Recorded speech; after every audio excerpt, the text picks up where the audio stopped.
Okay, so let's move on, and we're going to be talking about Sony's State of Play, which we did all watch. And what can I say? I think it's a triumph for diversity of content, some great games in there, and also a focus more on Japanese developers, which I really enjoyed.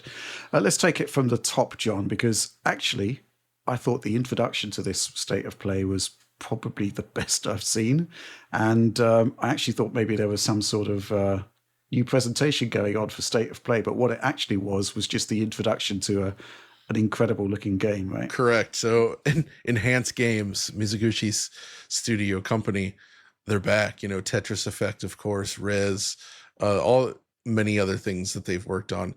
There was what was the one last year? I'm actually blanking the name. The puzzle game where you play as the small dog. That was amazing as well. But oh yeah, wow. Yeah, you know the one, like, totally. I forget the name. The name is escaping me on the fly here, but either way, essentially they have returned here with what visually was like, okay, this is very reminiscent of Tetris Effect, but it turns out it's a return of Lumines. And we've seen Lumines sequels over the years, but they all felt like they were just trying to capitalize on the original look and feel of the PSP game, which at the time was magical. I thought, like, I still have fond memories of playing Lumines, like outside during a cool spring, like sort of evening with the sun setting in the sky there and the clouds above, and just like having the headphones on, just diving into that. And when I finally reached Eri Nobuchika's lights in that game, it's just like, oh my god, this is incredible. It was an amazing experience. I absolutely love that game, but none of the sequels caught me quite the same way. But I did get that same emotional resonance with Tetris Effect, which is why bringing this to Lumines, I think, is really, really smart. And this is fundamentally, it's a falling block game, but one based around the timing of music, right? So the blocks and the line that clears them all kind of update based on the songs being played. And yeah, I feel like this is just awesome to see it. I don't know if you guys have any experience with Lumines, but do you? Yes. Not since the PSP launch. I've only played the PSP version. I had a friend who had a PSP. My favorite. I didn't buy one, but that was the game that he was most obsessed with. So that's the one I've played, actually. Can I just point you guys at one thing that I find really intriguing about this trailer? And I think we have to talk about it in the conference in general. Did you see how it starts the trailer? It says captured on PC. Whoa.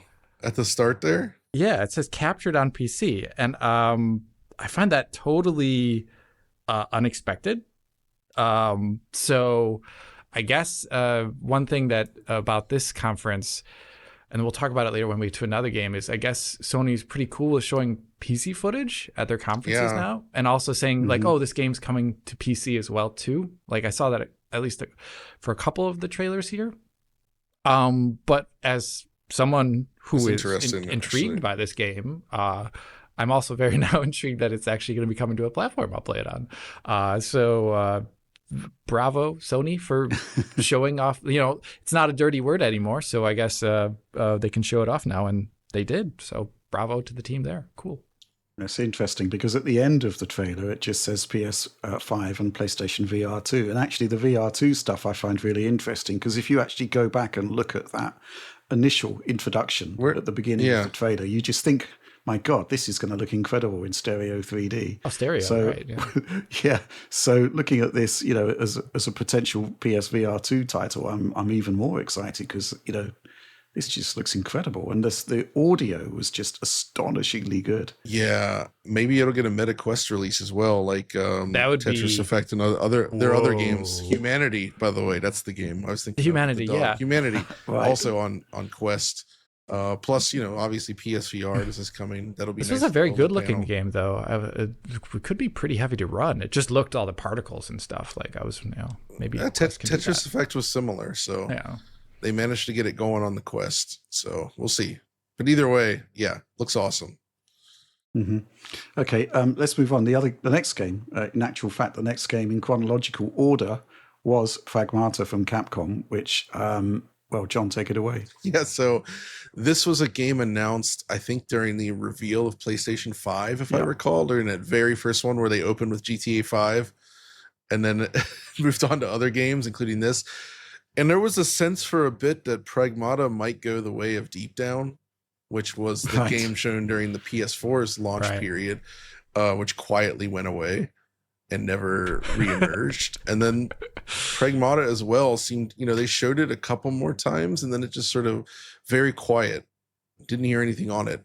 And it is a new IP running on the newer version of the engine, but based on this, clearly they're still making it, and this is the first trailer where it actually looks like we're seeing what the game might be, like actual gameplay footage, and it seems to be sort of a moody, slower paced action adventure where you're escorting this girl who has powers, who you can also use in combat, which also allows them to go nuts with the strand hair system, by the way, since she has her long flowing hair on screen pretty much all the time. I would love to see what the actual millisecond render, the per frame render time is for her hair. Yeah, that's I bet it's expensive, but yeah, I mean, it's interesting sci-fi action game from Capcom, and it's hard to say more without seeing like how it actually ends up playing, but consider me interested. I like that they're doing a new IP here. And hopefully they pull it off and this doesn't become like Dino Crisis 3, which is their another sci-fi space game, which could have been awesome, but was not. I'm not going to say the words, Rich. Don't worry. Okay. Thanks. Yeah, that hair rendering, I do wonder how expensive it is because performance is quite variable in the gameplay clips you see. Yeah, yeah, it was definitely one thing that caught my eye. We saw a lot of 60 FPS trailers, but this was very noticeably 30. And they didn't seem to really be pushing motion blur so hard, John. I don't know if you'd agree with that. No, I would agree. Yeah. Yeah, it did seem a little bit low given everything. But I think one thing that I really recall about the first Pragmata trailer is they were showing off, like, this was like one of the first time we saw anything PS5 related in terms of rendering after like the Unreal Engine 5 presentation. And they showed off ray traced reflections and ray traced GI in that initial one, but it was like they didn't even end up using that style of tech. Like, it was way different when they started shipping the real stuff in games. And I'd be curious to see if this is more like because they really downgraded its quality over time to get it running better. But here, maybe if it is a 30 FPS game, I don't know. It's really hard to guess if that's what it is based upon the trailer. But they could push up the quality hard. This says captured on PS5 Pro. It was very high res, at least. That's the one thing that I took away from it. Very high res trailer. It kind of had that a little bit of a raw look, like the base TAA in the Resi games kind of is a bit raw these days. Another thing, shadow maps, but it did seem to be using some of the core tech that they've developed now, like in terms of lighting. It did seem to be doing that kind of stuff. So I was excited about that. But 2026, a little bit of a ways away from now. So we still got a lot of time. Maybe it'll be 60 FPS when it comes out. Or maybe there'll just be a quality and performance mode. True that, yeah. But I don't know. Showing off a game in 30 though, after because all their other Capcom trailers were like 60, 60, 60. It was awesome. But then as a result of this being really wobbly 30, it's got a ways away, but it did look unpolished as a result of that. But yeah. Okay, let's move on. John, you want to talk about this one? I do. Romeo is a dead man. Yes. So this seems to be the latest joint from Suda51, who man, what a cool dude. But so right away, I knew right away with visual styles, and I was immediately like, oh, this is probably a new Suda game because of a few reasons. One, there's Man with Cyber Sword. Two, there's all sorts of weird visual styles that are like kind of conflicting. Three, the frame rate is very unstable and bad. Those three things together. And the blood, so much blood. That's where I was like, this is like stupid amount of blood that looks very entertaining. But given no matter what, his games have these technical faults, and this one probably will too. But these things have a lot of heart, and just like they do weird stuff. And the way I look at a Suda51 game is like, Alex, you know this feeling. Like, let's say we're editing a video, right? And all of a sudden we have this idea for like a joke or like a fun segment, and we're just like, screw it, let's just implement this, and we just do it. that's the freedom that we have making videos. But when it comes to large productions, like if you're making a movie, like a Hollywood movie, you really can't do that most of the time. Like no way the big money would allow it. Same with video games, bigger games, like you really have to sort of, I'd imagine, sort of really approve a lot of to get this stuff done. Suda games feel like he just has like weird ideas at like 3 a.m. and he's like, oh dude, what if we just did this? And everybody's like, all right, let's just do it. And then they just run into the office the next day and they do it, and it's scrappy, but it's funny and it works. And it feels like the game is just packed with that kind of stuff. And that's kind of why I like them, because they're always unexpected, especially at the very end of the trailer. You see all those different things. There's pixel art stuff, weird anime art style, like all kinds of stuff that just pops up. And they've done that kind of stuff before, and I think it'll be interesting. I just hope it has a PC version so we can play it at a good frame. Yeah, so it runs better. But they've always used their own technology for the most part, right? I mean, are they doing Unreal here? They did Unreal for No More Heroes 3 and the No More Heroes spinoff before that. Yeah, you're right. I forgot about that. I'm going to say it's Unreal. Yeah, that makes sense then, given the visuals on screen here. But once again, the polish level is always a question. I hope it is polished, at least. It is low. Yeah, it is a low chance. I mean, I don't know, but I'm at least excited that coming the trailers we saw one after another, like extreme whiplash in terms of feelings, like like that. This was trailer number 3, right? So this was nuts to come into. But I was happy to see it, and it was immediately identifiable, and that's always a good thing as an artist. People can see who you are right away. I wish I could be even like 1% as cool as Suda 51. Yeah. There's no chance. It's just I'm like 0.1% as cool as him. So unfortunately, Rich is maybe like closer to being as cool as Suda 51, maybe halfway there even. But yeah, no, I don't think so. Let's talk about Silent Hill F, which Silent Hill certainly seems to have the polish situation sorted out. What do you think, John? Okay, so I guess F is what you might be saying, the full F word, when you get surprised by enemies in the game. I don't know. So this is interesting because this is a new Silent Hill. We've known about this for a while, but it's set actually in Japan with Japanese main characters, which is actually a first for the series, which has largely been rooted in like specifically like American suburbia and the nightmares around that. So, but we've seen games tap into this Japanese horror formula before. So obviously Siren series is known for it. In fact, one of the creators of Silent Hill worked on those games and went on to do the Gravity Rush titles. And then, of course, there was the Fatal Frame, Project Zero games, which again... Is that the F in here? Is that F a reference to Fatal Frame? That's what I was assuming. No. Fatal Frame, that was a camera game, right? Like you're taking pictures of the ghosts. This is more like physical horror. I don't yet know how it's going to play. I don't know if they're going to get the mood right. Like it's hard to say, but I like the visuals on display, and I'm very interested. I at least have faith that Konami is taking Silent Hill seriously again. Whether there was that sort of like short message, I guess it was, that was interesting from Hexadrive, I believe, of all companies. There was Silent Hill 2 remake last year, which was way better than I think anybody ever expected. And Konami working with Bloober Team doing the heavy lifting there, it was phenomenally good. Like just what a brilliant take on a game that is so revered that I'm surprised they were able to pull it off. So this one seems fresh and different. I guess it's a internal Konami team, maybe. I'm not actually sure, but it seems to be Japanese developed. And Nioh Bards is making it, which I think is a Japanese studio. Yes, it is. Indeed. Nice. So wait. No, Nioh Bards of Poland. I'm wrong. It seems to be a studio made that's in Hong Kong and Taipei. Oh, so okay, so not Japanese developed, okay. But they seem to have been involved with Capcom in the past, doing stuff with like Resident Evil 3 Devil May Cry stuff. Remastered. I don't know. Okay, this is very, very interesting. Either way, I like what we're seeing, and I hope it's good. And it is Unreal Engine. Yeah, definitely. That kind of makes sense, right?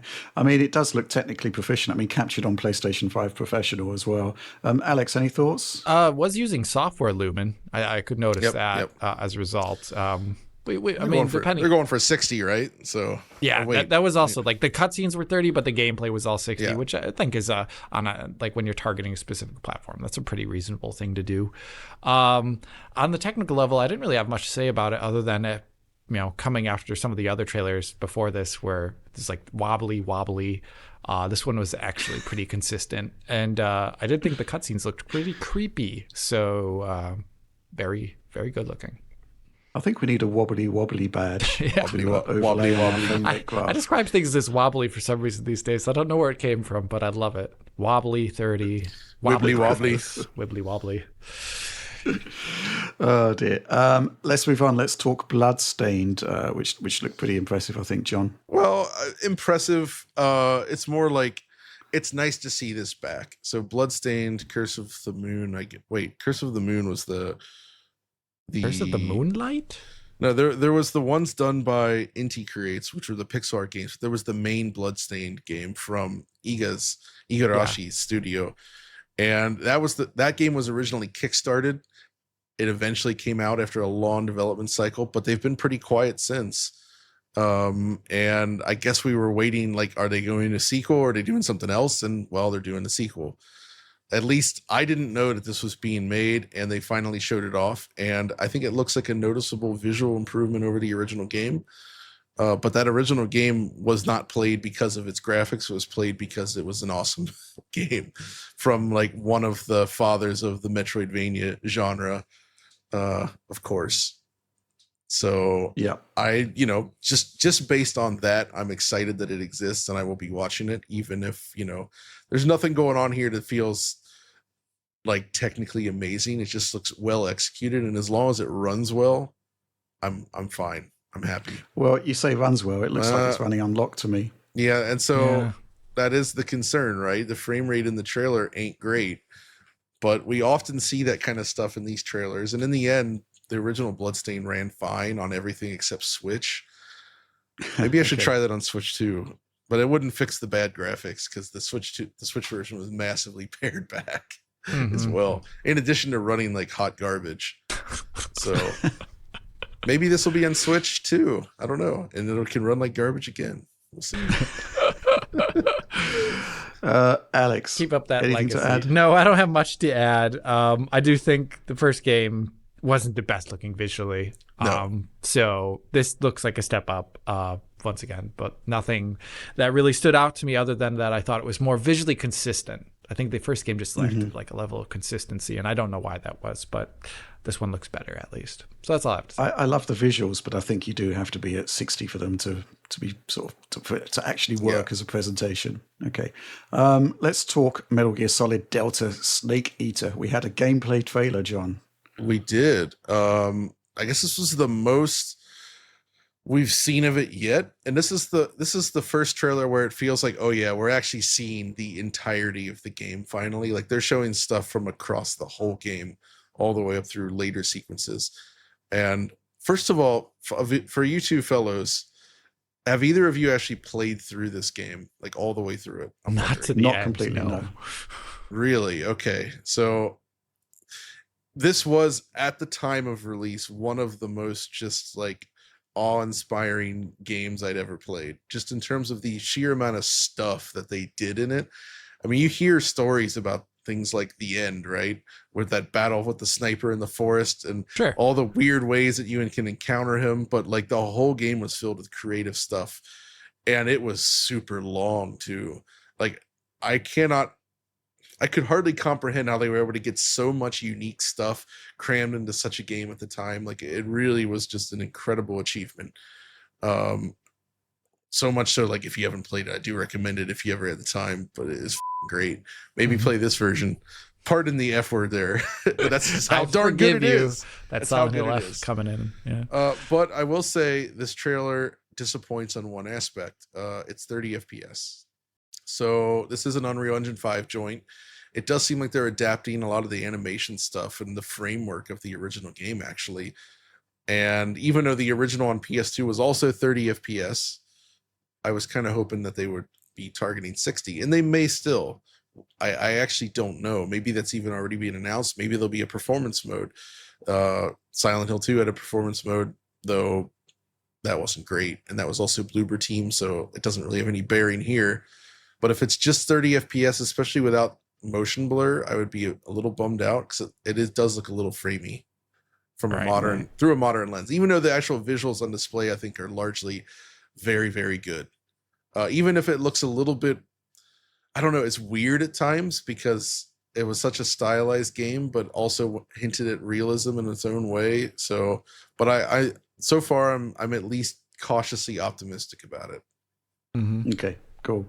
I think my concern, John, is still the concept of having these brand new cutting edge visuals married with the original game design, the original control system. It's going to play like the original, especially if it's a 30 FPS game. I agree. That is honestly probably the biggest concern. I would still be okay enough with that, but it's going to make it look a little awkward, I suppose. Right. Because those animations were cool enough and good for the time, but they don't pair well with hyper realistic visuals. No. Yeah, and I think the other thing, of course, is what is the point of this whole exercise? Surely it's to bring people back, to, perhaps a jumping on point for new people to enjoy Metal Gear Solid. And they're getting gameplay mechanics from decades ago, so it could be jarring. I think is my concern. It's a shame we didn't ultimately get the Fox engine powered Metal Gear Solid 3 remake, because I feel like if they had been able to marry the core mechanics that were developed for Metal Gear Solid 5, but then sort of like bring in the MGS3 stuff, it would have been insane. Because when you play Metal Gear Solid 5 today, and those mechanics are still brilliant. That game plays so well. It is really, really, really good. It was exactly what it needed. The game was only let down by some of its weird pacing and story stuff. But if you combine that level of gameplay quality with the storytelling and the experience of MGS3, it would have just been phenomenally good.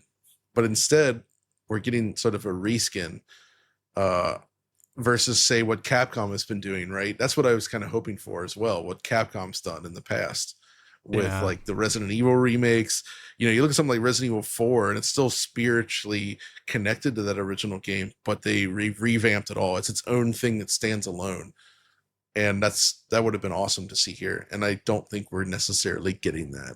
Yeah, it's just going to be weird. I think beyond the controls, which I think they are very particular for the time, very particular. I don't know how many people will jive with that on a modern controller. We'll see. But also the arenas, like the way the game is so segmented, like I'm very curious to see what that feels like with a UE5 skin over it. I've played a lot of RTX Remix stuff recently, and it works well enough in those games. But for a large, really expensive published title, it may look a little odd when you see like these like walls just like with like a texture over them. I'm very curious to see what they're going to do with that. Mm-hmm. Okay, let's move on to Nioh 3. There's actually a time-limited demo out now. I was hoping to get a chance to play it before recording the directs, but I have not. John, did you play it? No, we've got a trailer to look at here. I haven't had a chance to play it either. I really want to. Switch 2 has kept us so darn busy, right? Mm-hmm. Yeah, I might have to download this after at least. I do want to at least try it because I love the original Nioh. Nioh 2 I was less hot on. I found it a little more frustrating, but the first one was phenomenally good. And I like Team Ninja stuff in general. And this looks like a big visual leap for the team, if you will.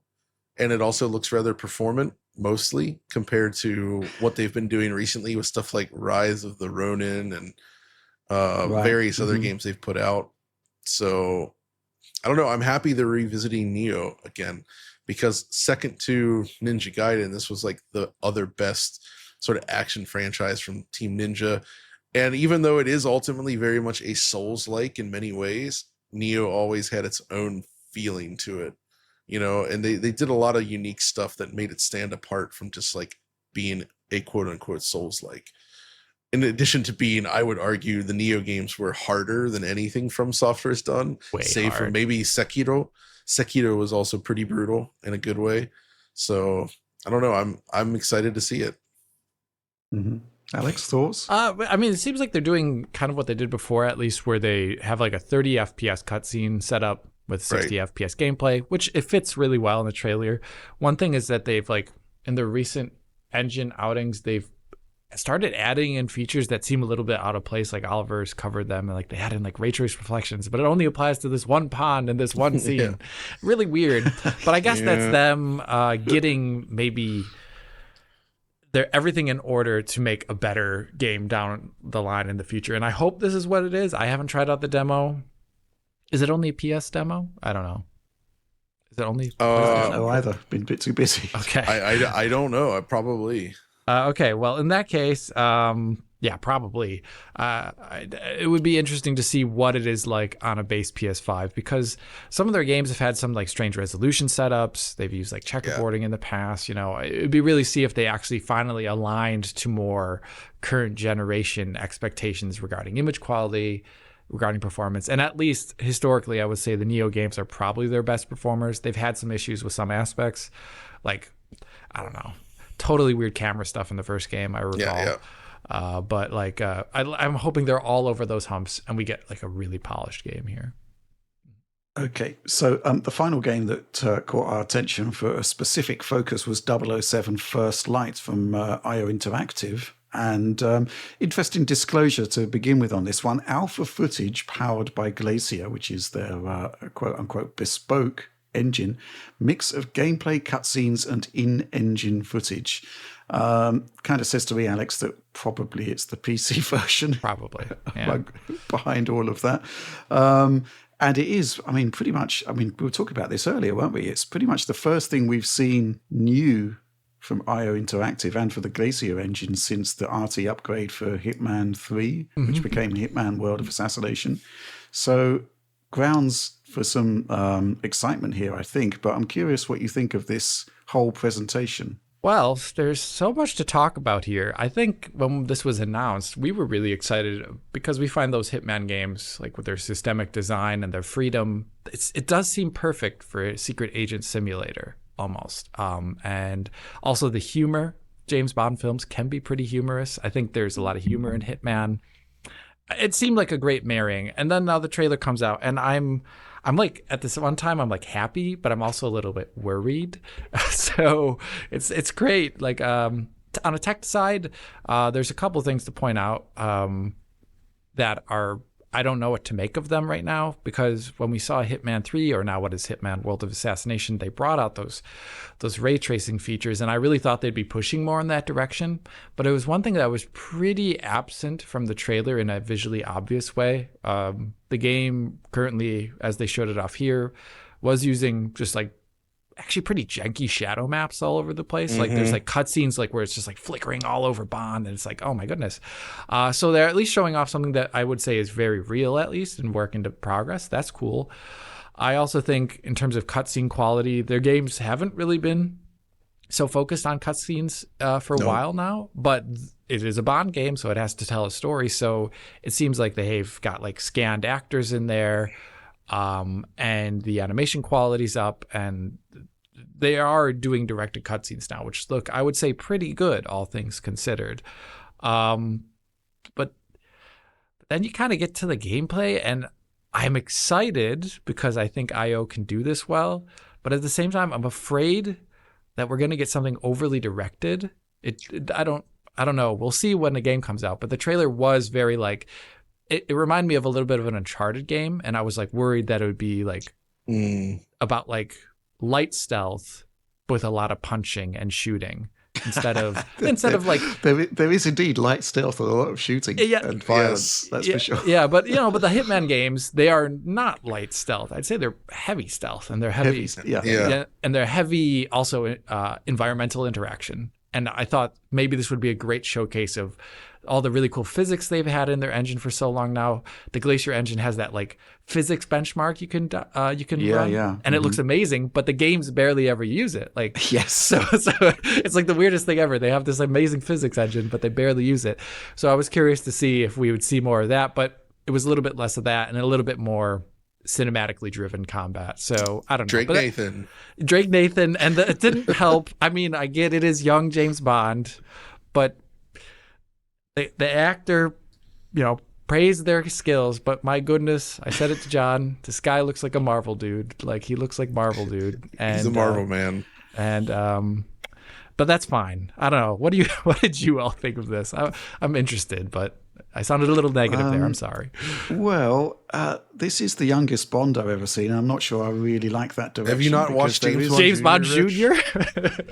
No, that is thankfully missed. I've not seen that before. The concept sounds abhorrent. That's for sure. Not good. But yeah, I mean, let me rephrase that. It's the youngest Bond that I've seen, and there's always the concept that you're seeing this guy doing crazy, wacky stuff, and when did he learn to do this stuff? He's a pretty young dude here. Yeah. So yeah, that sort of seems a bit odd to me thematically. But there is some hints within there. I think there is a gameplay trailer coming soon where we should actually get to see what the game is all about. Because you're right, there is a lot of great technology within the Glacier engine that isn't really showcased in Hitman, and it would be great to see it showcased here. And I'm glad that they are. Obviously, I guess they haven't moved to Unreal or anything like that, which I think is also fantastic. So I'm. What can I say? I've got a lot of faith in Nioh. I think it's going to come together. Young Bond, though, not sure about that. It's sort of like some sort of...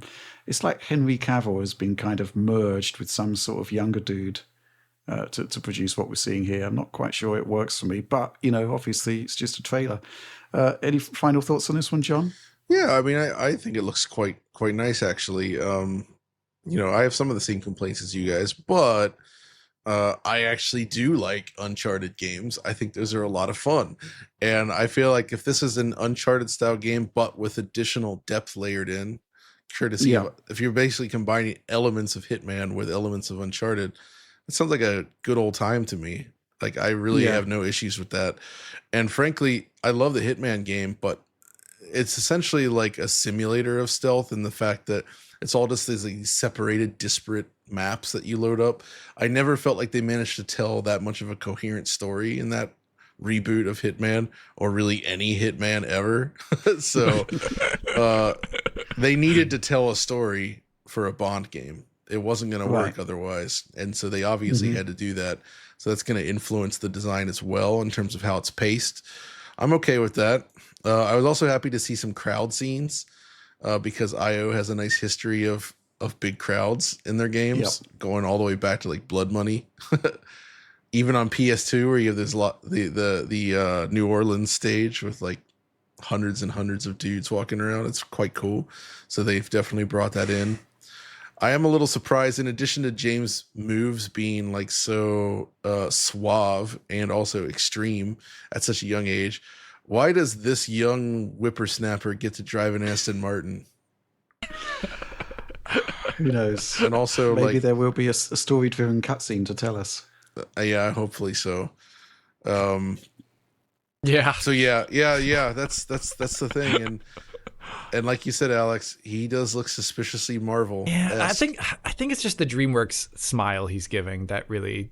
Right? I mean, he's smart. He's you know what I'm talking about. So like, I think that's the thing that throws me off, because when I think of James, I was supposed to say James Bond. John, when you think of James Bond, I don't think of like an asshole smirk. I think of like a sophisticated smirk. Like after you've like said like the best insult ever, then you kind of like double entendre. Yeah. But exactly. I would say his smirk is more befitting of John Bond, personally. It's definitely a John Bond smirk.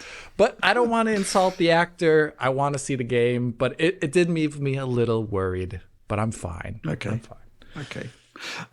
John, there's a lot of great stuff in State of Play. I think that's actually one of the great things about this presentation was the, as I said, the diversity of games that we saw. And I think what you described as a complete lack of sad dad games. Yes. Sad dad AAA. How many sad dads are there? I think there's The Last of Us sad dad, but how many more are there? I can't really think of too many. Kratos is a sad dad. Okay. So yeah. He's more angry though, isn't he? He's also angry dad. He's kind of the remorseful kind of sad dad kind of character in that. Okay. He was angry Okay. right? He's Then he calmed became down. sad dad. But he became a sad dad. Then there's, of course, you could say there's like John Marston is kind of like a sad dad if you go back to the freaking Red Dead series. Okay. You know, of course, who else? Like, I guess I if mean, you look at I didn't mean to put you on the spot Deacon. No. I mean, technically, Deacon's got a bit of sad dad energy to him, but it's like Yeah, sad he's husband not- there. energy. Is he a dad, though? He's sad not. husband. it just felt like there was that period of time where there was a lot of games that were very dark and depressing, and the world is Right. shit, and everybody's unhappy, and I'm miserable living my life and just trying to survive. And I say that though, even though I actually love those games. Is the Order? It was Is Mr. the Order a sad dad? no. I don't know. Is he a dad? He's not. He's not. I'm sorry, I've sort of derailed this whole debate. at this It's all point. right. Let's talk about the games, because there was some really good games, which we aren't going to talk about in depth, but they certainly are worthy of comment there. Yeah. So to mention, so there was. I'm happy to see more of Ninja Gaiden Ragebound for one. Check that out. Pixel art action Ninja Gaiden, arguably the best looking 2D Ninja Gaiden that has ever existed. It's absolutely gorgeous looking, so I'm totally on board for that. I was happy to see the Mortal Kombat Legacy Collection announced from our friends over at Digital Eclipse and Atari, where they're actually applying the Atari 50 style design, I guess, to Mortal Kombat, which I think is freaking awesome. You know, it's like the interactive documentary style design where you're kind of going through the history, interviews with the creators, retro footage, as well as all the games, including, you know, like proper arcade versions of some of those titles. Like Mortal Kombat 1 has never really had a good home version. And I think stuff like Mortal Kombat 4 has never had the arcade version like really accessible at home either. So it's cool to see that stuff. I'm happy that they're able to actually do more of this. The Black Dragon lives on. The Black Dragon lives on. Sorry, there was something missing there. That's a complete lack of interest in my Mortal Kombat 2 I champagne. know. I was about to mention man. it. That's actually, yeah, I feel like we need to contact them over there and get that in there somehow. Yeah, maybe we should make some sort of video where we do actually open it, drink some of it, get hospitalized. Fatality. Having it. Yeah, Embarrass Mortal Alan. Kombat champagne fatality. Yeah. So after that, there was a Hirogami, which is this beautiful looking platformer action game that's very reminiscent of what's the media molecule game, the paper one, you know, the one. What, Tearaway? Tearaway. Yeah, thank yes, you. Tearaway. It was a PS Vita and then came? Yeah, it's PS Yep. Vita and then it came to PS4. And yes, Tearaway. It's And it was it's even a ported to brilliant little PC platform too, I game. think. Yeah. And this has shades of that, but looks like with its own unique mechanics, including turning into a paper airplane or just a piece of paper and flying through the world that way. So I'm happy with the look of that. I'm certainly interested. We finally got the announcement of Final Fantasy Tactics returning as the Ivalice Chronicles. I keep looking at footage of that. And so it has both the classic visuals as well as sort of revamped visuals. I think I'm growing more and more okay with the revamped visuals. I'll have to see more of it. It initially looked a little off, but it's not bad.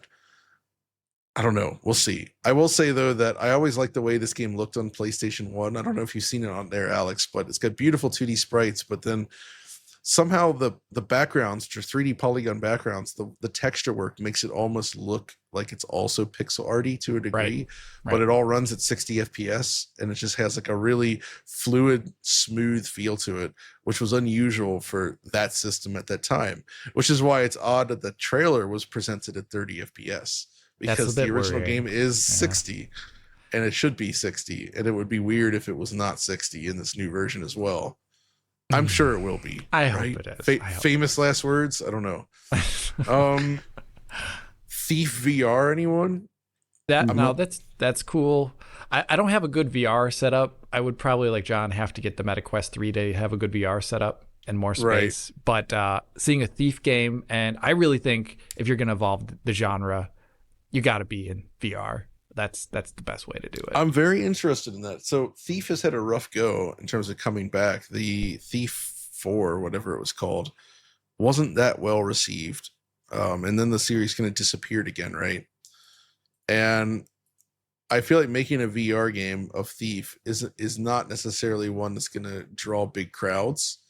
So I hope that their expectations for success are kept in check. But I like the ideas of using Thief gadgets and an approach to that in actual sort of VR. I think that could be really, really interesting. Because that stuff like water arrows and moss arrows and the rope arrows and all that, they show all of that in here, and I'm really fascinated by that idea. So if they get the mood right, this could be a really cool experience. But it is being done by Vertigo Games, which I guess they've done a bunch of other VR stuff in the past, so it makes sense that they would tackle something like this. And it currently says it's just targeting PlayStation VR 2. But that would be a death sentence, so don't do that. Given their history, though, I would imagine, because they did like the Arizona Sunshine games. Right. Okay. I think they were involved with Seventh Guest VR, After the Fall, various other games. They've done a lot of VR stuff. And most of it has come to multiple platforms. I think if you're making VR games in this day and age, you need to be on everything. Yeah. Otherwise, you're in big trouble. Unless you're first party, of course. Right. But right. Otherwise, yeah. Mm-hmm. So there's that. Beyond that, there was Sword of the Sea, I guess, which looked very much like a spiritual follow-up to Journey's sand surfing sections, but they are related. So like the artists that worked on Abzu, The Pathless, and Journey, in fact, he's involved here with this newest title. And I love the sand surfing in Journey. So the idea of making what seems to be an entire game out of sand surfing, that sounds fun and appealing. And the visual style is still very Journey, which is not a bad thing. So I will certainly keep an eye on that. I don't know about you guys. Oh, I mean, I also like that they described inspiration of like a surfing game mixed with snowboarding games or something like that. Yes, I exactly. So, like you can like ramp off of something, which wasn't really what they were going for with Journey. But if this one has more gamified aspects to it, I think that'd be a great thing, because Journey's fine, obviously, but it is a bit low interactivity. Right. So having it be a little bit higher would be great. Sure. Beyond that, though, the last thing to mention, I guess, is Marvel Tokon, which is fighting souls. I guess that is the meaning of Tokon. But it is Arc System Works taking their shot at a Marvel fighting game. So I guess relationship with Capcom ended. Arc System Works is now on the seat. It looks awesome. I feel like in terms of doing 2D viewed from the side fighting games, nobody does it better than these guys. Like arguably, I guess you could say, Street Fighter 6 is a good enough looking game. Mortal Kombat, the recent ones, they do a good job with their more realistic style. But in terms of like animated anime, manga, that sort of look, Arc System Works has it down. And the big secret is that they're able to do these really crazy keyframe animations. And not everything in this trailer is that way, though. But there is definitely a bit of it where they know how to make the moves hit in a way that is reminiscent of 2D sprite work, yet it's still using 3D polygon models. But it doesn't feel like an attempt at it. Like the recent City of the Wolves from SNK, that's good. It plays great, but it just doesn't look that exciting in motion. And a lot of it's down to the animation style. And Arc System Works is freaking outstanding at this. But I guess the question for me, though, is how's it going to play? Because I don't necessarily love the Guilty Gear games as far as the gameplay is concerned. But I don't know. We'll see. Did this have like I think the trailer, did it show off some sort of tag team dynamic? Is that what I was getting? I don't know. I'm not always I don't like the Marvel versus Capcom games beyond their visuals that much. I think they're a little bit too chaotic, a little bit too intense for me. Yeah, they're like so intense. They are. But if there's one other thing I want to praise about the trailers, also character designs. They were fantastic. I don't even like Marvel stuff, but I was like, No. I love the way Iron Man looks. That is amazing. That is such a good idea. So whoever was responsible, there's probably a lot of people responsible, but the person who signed off a lot of the character designs, at least, thumbs up. I feel like there's a long history of Japanese developers adapting Western comic IP into video game form and doing it better than any Western developer. Yes, that's the way it looks. I mean, it goes way back to like 80s even. You know, when you think of like Batman games before Arkham, you think of like Sunsoft Batman, right? You know, and then there's stuff like Marvel versus Capcom, all the Marvel stuff Capcom did, and other examples as well. They've always done a great job with that, and hopefully Arc can continue that. But with that, Rich, that's pretty much like all the show stuff. Yeah. There was a lot though.